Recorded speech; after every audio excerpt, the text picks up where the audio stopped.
फेसबुकवर एक पोस्ट पाहिली. ॲट्रॉसिटी ॲक्ट म्हणजे SC ॲक्ट आणि बाबासाहेब यांचा काही संबंध नाही आहे. हा कायदा तर 1989ला आला आहे. त्याचं असं म्हणणं होतं की ॲट्रॉसिटी ॲक्ट आणि बाबासाहेबांचा काही संबंध नाही. तो कायदा 1989ला आला आहे आणि तो संविधानामध्ये तसा नमूद नाही आहे, म्हणून त्याचा आणि बाबासाहेबांचा काही संबंध नाही आहे.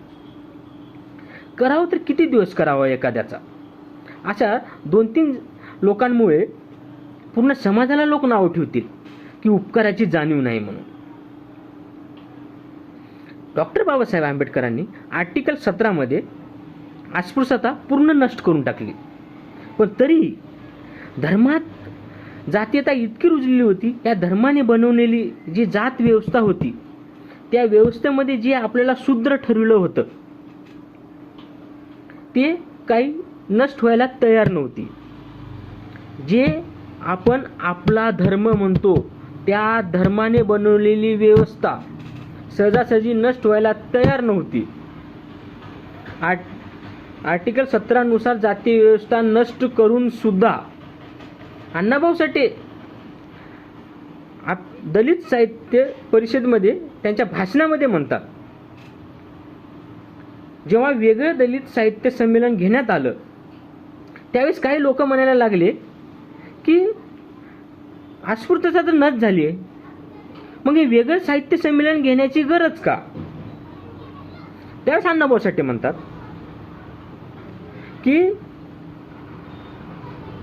अस्पृश्यता नष्ट झाली हे म्हणणं हे फक्त भ्रम आहे.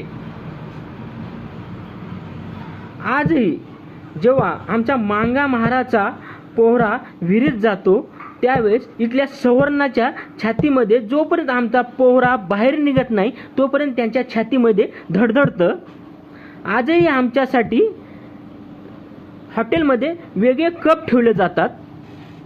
ही व्यवस्था एकाएकी बदलणारी नाही आहे, म्हणून हा भ्रम आहे. म्हणून आज आम्हाला वेगळं साहित्य संमेलन भरवावं लागतं. संविधानामध्ये नमूद केल्यानंतरही ही जाती व्यवस्था बदलत नव्हती. तरीही धर्माच्या मुळी इतक्या मध्ये रुजलेल्या होत्या. कोणी मंदिरावर गेला म्हणून मारहाण होत होती. विहिरीवर तुम्हाला तरीही पाणी पिण्यासाठी तुम्हाला अधिकार नव्हता. कुठे घोड्यावर बसला तुमचा नवरदेव आणि वळात काढली म्हणून मारलं जात होतं. मंदिरावर गेलात म्हणून मारलं जात होतं. गावात वर्चस्व दाखवलात नसता शिक्षित झालात आणि त्यांच्यासमोर थोडं वरचढ बोललात, मांगाचे माजले म्हणून मार दिलं जात होतं.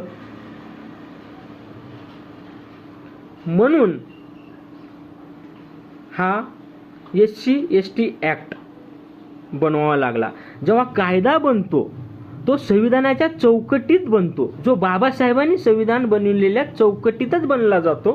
तो कायदा म्हणजे बाबासाहेबांनी दिलेली देण ही ॲट्रॉसिटी ॲक्ट ही आपल्यासाठी आहे. ती आपलं रक्षण करते. ती रक्षणाची भिंत आहे आपली.